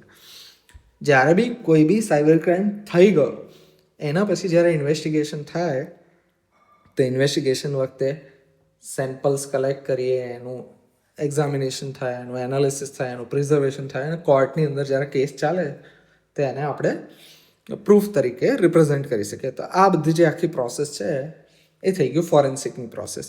હવે ફોરેન્સિક અલગ અલગ લેવલના હોઈ શકે. આપણે અહીંયા એક્સપ્લેન કરવાનું છે નેટવર્ક ફોરેન્સિક. તો નેટવર્ક ફોરેન્સિક જે છે એના મેઇનલી ટૂલ્સ કયા કયા વપરાય છે, તો વાયરસાર્ક છે, TCP-DUM છે, નેટવર્ક માઇનર છે અને સ્નોટ છે. એ બધા ટૂલ્સ વપરાતા હોય છે. એક્ઝેક્ટલી પ્રોસિજર શું ફોલો થાય નેટવર્ક ફોરેન્સિકના ઇન્વેસ્ટિગેશનમાં? તો સૌથી પહેલાં તો ટ્રાફિક કેપ્ચર, કે તમારે જે કઈ જગ્યાએ ક્રાઇમ થઈ ગયો, ફોર એક્ઝામ્પલ કોઈ બેંકની અંદર હેકિંગ થઈ ગયું, તો શું કરશે હવે નેક્સ્ટ ઇન્વેસ્ટિગેશન ટીમ આવશે, તે બેંકનો જેટલો બી ટ્રાફિક પાસ્ટમાં ગયો છે એ બધા કેપ્ચર કરી લેશે, કે પેકેટ કેપ્ચર કરશે, રિયલ ટાઈમ મોનિટરિંગ કરશે, નેટવર્કની અંદર ટેપ્સ નાખશે. પછી શું કરશે? ડેટા સ્ટોરેજ કરશે, કે સિક્યોર સ્ટોરેજ કરશે, ઇન્ટિગ્રિટી પ્રિવિઝન કરશે, chain of custody. Chain of custody મતલબ કે જેટલું બી તમે કલેક્ટ કર્યો ડેટા, એ બધા ડેટાને પ્રોપરલી સેફલી રાખવો તમારી પાસે જરૂરી છે. હવે એના માટે ઇન્વેસ્ટિગેશન દરમિયાન પોલીસ ઓફિસર્સે અમુક ફોર્મ્સ ભરવાના હોય, અને એ ફોર્મ્સની અંદર જે હેશ નંબર હોય કે જે કંઈ પણ કલેક્શન કર્યું એ પ્રોપરલી જેન્યુઅનલી કરેલું છે અને મેન્ટેન કરેલું છે. વચ્ચે ઇન્વેસ્ટિગેશનમાં કોઈ ચેડા થયા નથી. તો એ મેન્ટેન કરતાં સાથે સાથે તમારે કસ્ટડી એક જગ્યાએથી બીજી જગ્યાએ આપવાની હોય. જેણે કલેક્ટ કર્યું છેલ્લે એની પાસે જ નહીં રહે, એ આગળ અલગ અલગ ઓથોરિટીઝ પાસે મૂવ થશે. તો એ મેન્ટેન કરવું એને કહેવાય ચેઇન ઓફ કસ્ટડી. પછી નેક્સ્ટ થશે એનાલિસિસ, કે પ્રોટોકોલથી એનું એનાલિસિસ થશે. જે કંઈ કલેક્ટ કર્યું, અહીંયાથી કેપ્ચર કર્યું, અહીંયા સ્ટોરેજ કર્યું, પછી હવે થશે એનાલિસિસ, કે પેટર્ન રિકોગ્નિશન, એનોમલી ડિટેક્શન, કે રિયલમાં તમે જે કંઈ પણ નેટવર્કનો ટ્રાફિક જે છે એને કેપ્ચર કર્યો, બરાબર, રિયલ ટાઈમ મોનિટરિંગ કર્યું, હવે એનું એનાલિસિસ કરશું કે શું અજુગતું લાગે છે, શું હોઈ શકે, ક્યાંથી હું આઈડેન્ટિફાઈ કરી શકું કે કંઈક અનિચ્છનીય થયું છે. અને એ બધું એનાલિસિસ કર્યા પછી એનું રિપોર્ટિંગ, એવિડન્સનું ડોક્યુમેન્ટેશન, લીગલ કમ્પ્લાયન્સ ફોલો કરવાના, ટેસ્ટિમની જે કોઈ હોય એક્સપર્ટની તો એ લેવાની અને એને ડોક્યુમેન્ટ કરવાની. હવે આજે બધા અલગ અલગ ટૂલ્સ છે, એની પર એના ફીચર્સ ઉપર નજર મારી લેજો. એનો ડિટેલમાં આપણે નથી જતા. ટાઈપ્સ ઓફ નેટવર્ક એવિડન્સ કયા કયા હોઈ શકે? ટ્રાફિકના લોગ્સ, કે કઈ કઈ વેબસાઇટ વિઝિટ કરી છે, કોણે કોણે આ સર્વરનો એક્સેસ કર્યો છે. પેકેટનું કન્ટેન્ટ, કે રિયલ અંદર કમ્યુનિકેશન થયું તો એનો કન્ટેન્ટ શું છે, કે ઈમેલ્સ આવ્યા તો શું આવ્યા, વેબ રિક્વેસ્ટમાં શું આવ્યું, ફાઇલ્સ કઈ કઈ ટ્રાન્સફર થઈ, અને એ ફાઇલ્સ કે જે બી હતો એનો મેટા ડેટા, કે ટાઈમ સ્ટેમ્પ, ક્યારે કમ્યુનિકેશન થયું, કયા IP એડ્રેસ પર, કયા પોર્ટ નંબર ઉપર, અને સેશનનો ડેટા, કે લોગિન એટેમ્પ્ટ કેટલી વાર થયા છે, સેશનનું ડ્યુરેશન, કે લોગિન કર્યું તો કેટલી વાર એક્ટિવિટી ચાલી, કે ઇન્ટરનેટ બેન્કિંગની વેબસાઇટ ખોલી તો કેટલી વાર ખોલી હતી, 5 મિનિટ, 10 મિનિટ, 15 મિનિટ, અને અંદર યુઝરે શું શું એક્ટિવિટીઝ કરી. આ બધી વસ્તુ જે છે એ આપણું નેટવર્ક ફોરેન્સિકમાં આવતું હોય છે. ટેબ્યુલર ફોર્મેટમાં અમુક આપણે ડિટેલ આપેલી છે જે રિપીટેટિવ છે. ક્વેશ્ચન 5B છે, એક્સપ્લેન CCTV જે છે એ શું રોલ આપે છે ડિજિટલ ફોરેન્સિક ઇન્વેસ્ટિગેશનની અંદર. આ પ્રીટી બેઝિક વસ્તુ છે, જો હું ના એક્સપ્લેન કરું તો બી તમે એક્સપ્લેન કરી શકાય એવી વસ્તુ છે. એકવાર ફટાફટ જોઈ લઈએ. કે કેમેરાનું આખું નેટવર્ક હોય, જેમ આપણી કોલેજમાં છે એમ, બરાબર, અલગ અલગ ઇમ્પોર્ટન્ટ એરિયાઝ ઉપર એને સ્ટોર કરવા માટે આપણી પાસે અલગ અલગ આવતા હોય છે. કે DVR એક આવે, જેનું ફૂલ ફોર્મ છે ડિજિટલ વિડીયો રેકોર્ડર. આપણી પાસે જે સિસ્ટમ છે એ નેટવર્ક વિડીયો રેકોર્ડર, કે આખી કોલેજના બધા જે કેમેરાસ છે internet through, network through connected છે. અને એ બધા ત્યાં ટેમ્પરરી લોકલી સ્ટોર નહીં કરે, અને એ બધા સર્વર રૂમમાં એક NVR પડેલું છે, એની અંદર મલ્ટિપલ હાર્ડ ડિસ્ક છે. ત્યાં આખી કોલેજના જેટલા બી આપણા CCTV છે એ બધાનું રેકોર્ડિંગ અવેલેબલ હોય. બીજું એ હોઈ શકે કે આપણે લોકલી કોઈ રેકોર્ડ કરીએ જ નહીં, લોકલી ના કરીએ, નેટવર્ક ના કરીએ, અને ક્લાઉડ ઉપર, ફોર એક્ઝામ્પલ ગૂગલ ડ્રાઈવમાં રેકોર્ડિંગ થયા કરે, તેને ક્લાઉડ સ્ટોરેજ કહેવાય. ફોરેન્સિકનું એનાલિસિસ, તો video enhancement software, facial recognition, motion detection. મતલબ CCTV કેમેરો છે કોલેજના એન્ટ્રન્સ ઉપર છે, અને નોર્મલ જે એક્ટિવિટી ચાલતી હોય તો ત્યારે એ મોશન ડિટેક્ટ કરીને કેપ્ચર કર્યા કરશે. પણ જ્યારે બ્લેન્ક સીન છે રાતના, for example, continuously same footage આવી જાય છે કે આપણી કોલેજનો એન્ટ્રન્સ છે, સર્કલ છે, નથિંગ એલ્સ, તો એ વખતે એની ઉપર ઇમ્પોર્ટન્સ નહીં આપવાનું. તેનાથી આપણે ઘણો બધો ટાઈમ બચાવી શકીએ. હવે forensic value of CCTV evidence, કે વિઝ્યુઅલ એવિડન્સ મળે, ટાઈમલાઈન એવિડન્સ મળે, ડિજિટલ ફોર્મેટ અને બેકઅપ એવિડન્સ. કે વિઝ્યુઅલ એટલે તમે જોઈ શકો ડાયરેક્ટલી કે એક્ઝેક્ટલી શું થયું. ટાઈમલાઈન, ઇવેન્ટ, ક્યારે શું થયું એ તમે જોઈ શકો. ડિજિટલ ફોર્મેટમાં આવે જેથી આપણે ઇઝીલી એનાલાઇઝ કરી શકીએ, એના મેટા ડેટા લઈ શકીએ. એન્હાન્સ કરવો છે કે કોઈ બ્લર છે ફૂટેજ અને તમારે એને ક્લીન કરવી છે તો એ તમે કરી શકો છો અને એનો બેકઅપ લઈ શકો છો. ફોરેન્સિક વેમાં શું ધ્યાન રાખવું જોઈએ સીસીટીવી જોડે ડીલ કરતી વખતે? કે chain of custody properly maintain કરવી જોઈએ. ઓથેન્ટિકેશન કે સીસીટીવી વિડીયો સમજીને તમે જે વિડીયો લઈ રહ્યા છે એ રિયલમાં સીસીટીવીમાંથી નીકળેલો જેન્યુઅન વિડીયો છે કે અંદર એઆઈ કે બીજી કોઈ રીતે એમાં કોઈ ચેડા કરેલા છે. તો ઓથેન્ટિકેશન આપણે કરવું જોઈએ, એનું એનાલિસિસ કરવું જોઈએ અને લીગલ એડમિસિબિલિટી કે લીગલી એ ફૂટેજને પ્રોપરલી સ્ટોર કરીને તમારે એવિડન્સના સ્ટાન્ડર્ડ પ્રમાણે સેવ કરવી જોઈએ. સો આટલું હતું સીસીટીવીની અંદર. નેક્સ્ટ છે explain ફેઝિસ of digital forensic investigation.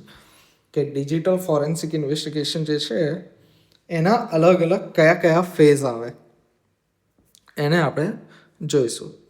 તો એના ફેઝિસ છે સૌથી પહેલાં આઈડેન્ટિફિકેશન, પછી એટલે કે શું મારે કલેક્ટ કરવાનું છે એ આઈડેન્ટિફાઈ કરશું. પછી એનું પ્રિઝર્વેશન એટલે કે એને જાળવી રાખશું. પછી શું કરશું, આવા મલ્ટિપલ જે અલગ અલગ છે એનું કલેક્શન કરશું. પછી એને એક્ઝામિન કરશું કે એની અંદર મને શું જોવા મળી રહ્યું છે, એક્ઝામિન કરીને પોઈન્ટ આઉટ કરશું. અને આ એક્ઝામિનેશન પછી જે મેં નોટિસ કર્યું એનું એનાલિસિસ કરશું. અને એનાલિસિસ થઈ જાય પછી એક સરસ રિપોર્ટ બનાવીશું. તો એના અલગ અલગ જે સ્ટેપ છે એને થોડા અલગ અલગ સ્ટેપ સાથે આપણે અહીંયા આપેલા છે, ટેબ્યુલર ફોર્મમાં પણ છે. આઈડેન્ટિફિકેશનમાં શું આવશે, સર્વે કરશું સીનને, આઈડેન્ટિફાઈ કરશું એવિડન્સને અને ડોક્યુમેન્ટ ઇનિશિયલ આપણે જનરેટ કરશું. પ્રિઝર્વેશન કે આપણે ક્રાઇમ સીન ઉપર ગયા તો હવે એમાં કોઈ પાછળથી મોડિફિકેશન ના થાય જેથી હું પ્રોપરલી દરેક વસ્તુ કલેક્ટ કરી શકું. આઈડેન્ટિફાઈ થઈ ગયું, હવે શું કરવાનું, સીનને સિક્યોર કરવાનો. કોન્ટેમિનેટ, બરાબર, એ ડેમેજ ના થાય, બરાબર, એનું ધ્યાન રાખવાનું કે કોઈ સર્વર છે, હવે એ સર્વરની અંદર કંઈ થયું છે તો એ સર્વરને તાત્કાલિક બંધ કરી દેવાનું. એને જો ઓપરેટ કરવાનું ચાલુ રાખશો તો એમાં બીજો બધો ડેટા આવે જશે, હેકર ફરીવાર ઘૂસીને ટ્રેલ્સ મિટાવી દે એવું પણ થઈ શકે. તો આ પ્રિઝર્વેશન સ્ટેપમાં છે. કલેક્શનમાં શું આવશે, ફોરેન્સિક ઇમેજિંગ કે આખી હાર્ડ ડિસ્ક છે તો એની ફોરેન્સિક ઇમેજ બનાવી શકીએ, બરાબર.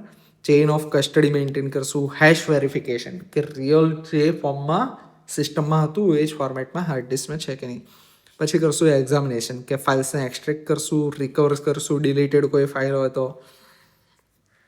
અને આઈડેન્ટિફાઈ કરશું બીજી કોઈ રિલેવન્ટ આપણને ઇન્ફોર્મેશન મળે તો. એક્ઝામિનેશન ઇન્ડિવિજ્યુઅલ જે આપણી પાસે પ્રૂફ્સ હતા એ બધાનું કરી દીધું આપણે.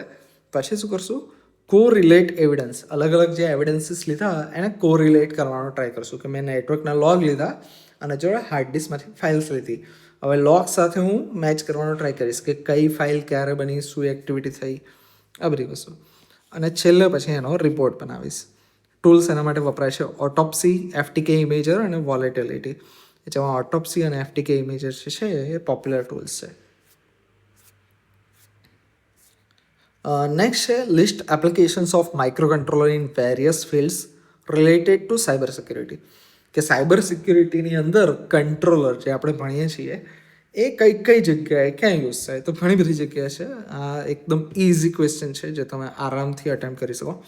કે IoT સિક્યુરિટી જે છે સ્માર્ટ હોમ ડિવાઇસીસની અંદર યુઝ થાય, એક્સેસ કંટ્રોલ માટેના જે અલગ અલગ કી કાર્ડ્સ આવે એના માટે યુઝ થાય, નેટવર્ક સિક્યુરિટી માટે હાર્ડવેર ફાયરવોલ છે એના માટે યુઝ થાય, સ્માર્ટ કાર્ડ જે છે એના બેઝ સિસ્ટમ બનાવી હોય તો એની અંદર યુઝ થાય, ક્રિપ્ટોગ્રાફી જે છે એના માટેની ડિવાઇસીસ માટે હાર્ડવેર સિક્યુરિટી મોડ્યુલ HSM જેને કહેવાય છે એના માટે યુઝ થાય છે.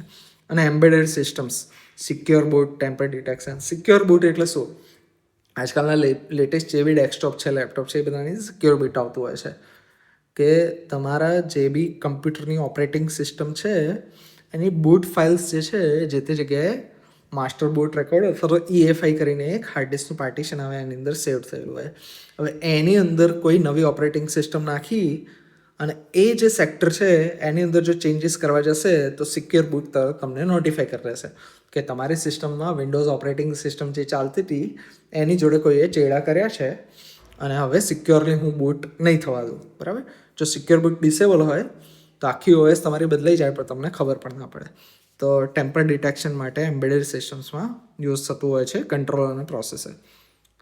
સિક્યુરિટી ફંક્શન્સ કયા કયા છે, ઓથેન્ટિકેશન માટે, એન્ક્રિપ્શન માટે, કી મેનેજમેન્ટ માટે, સિક્યોર સ્ટોરેજ માટે, રેન્ડમ નંબર જનરેશન માટે. મતલબ તમે ઇમેજિન કરી શકો એટલી અલગ અલગ જગ્યાએ કંટ્રોલર્સ વપરાતા હોય છે. સો આની અંદર તમે લગભગ જેટલું તમને યાદ આવે એવું કંઈ પણ લખી શકો છો. યુ આર ફ્રી, બરાબર. આમાં કંઈ ખાસ સમજવા જેવું હતું નહીં. તમે જેટલી એપ્લિકેશન ઇમેજિન કરશો એટલી કરી શકશો. હવે નેક્સ્ટ છે explain the importance of pod scanning in ethical hacking. કે એથિકલ હેકિંગમાં સ્ટેપ નંબર 2 જે હતું, સૌથી પહેલું હતું ઇન્ફોર્મેશન ગેધરિંગ અથવા તો રિકોનાઇસન્સ. એના પછી નેક્સ્ટ સ્ટેપ આવે એ છે પોડ સ્કેનિંગ, કે કયા કયા પોડ ખુલ્લા છે, એની પર કઈ કઈ સર્વિસીસ ચાલુ છે. તો એનું ઇમ્પોર્ટન્સ શું છે એથિકલ હેકિંગમાં એ આપણે સમજાવવાનું છે. કે એથિકલ હેકર શું કરશે, પોડ સ્કેન કરશે ટાર્ગેટ સિસ્ટમના અને રિસ્પોન્સમાં એને કંઈક ઇન્ફોર્મેશન મળશે. ગ્રીન મતલબ ઓપન પોડ છે, ક્લોઝ હોઈ શકે અથવા ફિલ્ટર્ડ, ફાયરવોલ એને બ્લોક કરતું હોય એટલા હોઈ શકે. કયા કયા ટાઈપની પોડ સ્કેનિંગ જે છે એની ટેકનોલોજી હોય છે કે ટીસીપી કનેક્ટ ફૂલ ટીસીપી હેન્ડશેક જે છે એ ઓપરેટ કરશું, જેથી જે સર્વર છે એને ખ્યાલ આવે કે મારી જોડે કંઈક થઈ રહ્યું છે. ફ્યુચરમાં જ્યારે આપણે ફોરેન્સિકમાં જતા હોય ત્યારે આપણે અહીંયાથી લોગ મળી શકે. સીન સ્કેનની અંદર શું થશે, હાફ ઓપન સ્કેન. જ્યારે આપણે ફોરેન્સિક ઇન્વેસ્ટિગેશન કરશું તો આ ટાઈપના સ્કેન જે છે એમાં નહીં પકડાય. યુડીપી સ્કેન એક ટીસીપી પ્રોટોકોલ છે, એના થ્રુ કમ્યુનિકેશન થતું હોય, એના પોર્ટને આપણે સ્કેન કરવા હોય તો ટીસીપી સ્કેન કરશું. અને વાયરલેસ માટે મેઇનલી યુડીપી વપરાતા હોય છે, કનેક્શન લેસ, તો એના માટે આપણે યુડીપી સ્કેન કરશું. અને સર્વિસ ડિટેક્શન, કે કયા વર્ઝન યુઝ થઈ રહ્યા છે, પછી એની સર્વિસીસનું ફિંગરપ્રિન્ટિંગ, આ બધી વસ્તુ આપણે એની અંદર સમજીશું. ઇમ્પોર્ટન્સ શું છે એથિકલ હેકિંગમાં એનું, કે કઈ કઈ સર્વિસીસ ચાલી રહી છે એને આપણે ડિસ્કવર કરી શકશું. એમાં શું વનરેબિલિટી છે, કયા કયા પોર્ટ્સ ઓપન છે, સિક્યુરિટી ગેપ, રિસ્ક, એને આઈડેન્ટિફાઈ કરી શકશું. નેટવર્ક મેપિંગ, કે ટોપોલોજી શું છે એક્ઝેક્ટલી, કયા પોર્ટ શેની જોડે કનેક્ટેડ છે, કયા રાઉટર કઈ સ્વિચ જોડે કનેક્ટેડ છે, આ આપણે એક બનાવી શકીએ જો પોર્ટ સ્કેનિંગ કરીએ તો. અને સિક્યુરિટી ટેસ્ટિંગ માટે પણ યુઝ થતું હોય છે. લાસ્ટ જે ક્વેશ્ચન છે એ છે describe the process of conducting vulnerability assessment using Kali Linux. Kali લિનક્સની મદદથી વનરેબિલિટીનું એસેસમેન્ટ કરવું હોય તો એના માટેની પ્રોસેસ આપણે એક્સપ્લેન કરવાની છે. આ જે પ્રોસેસ છે એ ઓલમોસ્ટ તમારું જે 5 સ્ટેપ ઓફ હેકિંગ હતું હોય એના આસપાસ ફરતી હોય એવું તમને લાગશે. સૌથી પહેલાં રિકોનાઇસન્સ અથવા હોસ્ટ ડિસ્કવરી, કે તમારે કઈ સિસ્ટમનું વનરેબિલિટી એસેસમેન્ટ કરવું છે. કારણ કે vulnerability assessment is nothing but a type of ethical hacking. કે એથિકલ હેકિંગ છે એ કયા ટાઈપનું તમે કરશો, તો એનો એક ટાઈપ છે વનરેબિલિટી એસેસમેન્ટ. તો સૌથી પહેલાં હોસ્ટ ડિસ્કવરી, કે હોસ્ટ શું છે, ક્યાં છે, એના વિશેની ઇન્ફોર્મેશન. પછી પોડ સ્કેનિંગ જે સેકન્ડ સ્ટેપ છે એ આવશે. પછી નેક્સ્ટ આવશે સર્વિસ એન્યુમરેશન, કે એની અંદર કઈ સર્વિસીસ જે છે એ ચાલી રહી છે એનું એન્યુમરેશન, એટલે કે એનું લિસ્ટ બનાવવું, એની ડિટેલ્સ કાઢવી. પછી નેક્સ્ટ આવશે વનરેબિલિટીનું સ્કેનિંગ, જ્યાં રિયલમાં આપણે કહેતા હતા ને કે ગેઇનિંગ એક્સેસ વાળું સ્ટેપ, કે એ સિસ્ટમનું રિયલમાં એક્સેસ ગેઇન કરી લેવું. તો એની વનરેબિલિટી સ્કેન કરવા માટે ઓપન વીએસ કરીને સોફ્ટવેર આવતા હોય છે, એનો આપણે યુઝ કરશું. અને લાસ્ટ સ્ટેપ આવશે એનાલિસિસ એન્ડ રિપોર્ટિંગ. કારણ કે એને કવરિંગ ટ્રેક્સ કે એવું કરવાની જરૂર નથી. એથિકલ હેકિંગમાં જો અલગ અલગ સ્ટેપ આવતા હોય છે, હેકિંગના સ્ટેપ છે કે સૌથી પહેલાં ઇન્ફોર્મેશન ગેધર કરશે, પોડ સ્કેન કરશે, પછી શું આવતું હતું, ગેઇનિંગ એક્સેસ, મેન્ટેનિંગ એક્સેસ અને રિપોર્ટ જનરેશન. અહીંયા જે ગેઇનિંગ ને મેન્ટેનિંગ એક્સેસ હતા એ જે છે કવરિંગ ટ્રેક્સવાળું, એ 3 હટી જશે. છેલ્લા 3 સ્ટેપમાં થોડો ચેન્જ આવે છે. અહીંયા શું આવે છે, સર્વિસીસની એન્યુમરેશન, પછી વનરેબિલિટીનું સ્કેનિંગ થશે અને છેલ્લું રિપોર્ટિંગ આવશે. પહેલામાં છેલ્લો સ્ટેપ શું હતો, તો રિપોર્ટિંગ નહીં કરવાનું, એમાં આવતો હતો કવરિંગ ટ્રેક્સને કવર કરવાના. અલગ અલગ સ્ટેપ માટે કયા ટૂલ્સ વપરાય છે અહીંયા આપેલા છે. નેટવર્ક ટૂલ્સ માટે એનમેપ, માસ્કેન અને ઝેડમેપ. વનરેબિલિટી સ્કેનર માટે ઓપન વીએસ અને નેસસ, આ બે યુઝ થતા હોય છે. વેબ ટેકનોલોજી માટે ડબ, ગોપસ્ટર અને બર્પ. કાલી લિનક્સના અલગ અલગ કમાન્ડ્સ જે છે અહીંયા આપેલા છે. 7 માર્કમાં છે એટલે થોડા ઘણા દરેકના 1-2 એક્ઝામ્પલ જો યાદ કરીને લખશો તો માર્ક્સ તમને પ્રોપર કમ્પ્લીટ મળશે. કે એનમેપ કઈ રીતે કરી શકાય એનો એક કમાન્ડ લખવાનો. નેટ ડિસ્કવર કરીને નેટવર્કના રિકોનાઇસન્સ, ઇન્ફોર્મેશન ગેધરિંગ માટે આપણે આનો યુઝ કરશો. વેબ એપ્લિકેશનનું ટેસ્ટિંગ કરવા માટે આપણે નિક્ટો અને ડર્બ, આ 2 પ્રોટોકોલનો યુઝ કરશું, આ 2 કમાન્ડનો યુઝ કરશું. વનરેબિલિટી સ્કેનિંગ માટે ઓપન વીએસ જે છે સ્ટાર્ટ, સ્ટોપ અને ચેક સેટઅપ આ કરી શકશો. લિનિસ કરીને એક બીજું ટૂલ છે, કોઈ બી એક લખશો તો બી ચાલશે. એક્સપ્લોઇટેશન માટે મેટાસ્પ્લોઇટ ખૂબ જ પોપ્યુલર છે, બરાબર. MSF કન્ઝોલ, સર્ચ એક્સપ્લોઇટ અને યુઝ એક્સપ્લોઇટ આ 3 કમાન્ડ જે છે. SQL મેપ કરીને પણ આવતું હોય છે. પાસવર્ડ ક્રેકિંગ માટે આપણે હાઇડ્રા અને જોન ધ રીપર, અને વાયરલેસ સિક્યુરિટી માટે એરક્રેક એનજી અને રિવર આ 3નો આપણે યુઝ કર્યો છે. એક્ઝેક્ટલી સ્ટેપ બાય સ્ટેપ કયા કમાન્ડ કયા સ્ટેપ માટે યુઝ કરવા અહીંયા આપેલો છે. રિકોનેસન્સ માટે nmap, પોર્ટ સ્કેનિંગ માટે આ અલગ અલગ કમાન્ડ્સ તમને અહીંયા આપેલા છે. અને એના ફેઝિસ જે છે એ આપણે ડિટેલમાં એક્સપ્લેન કરશું, કારણ કે 7 માર્કનો ક્વેશ્ચન છે. ડિપેન્ડિંગ ઓન ધ ટાઈમ તમે 2 ડાયાગ્રામ ડ્રો કરી થોડું ઘણું લખશો તો લગભગ થઈ જશે. So that was it for this summer 2025 cybersecurity paper solution. All the best.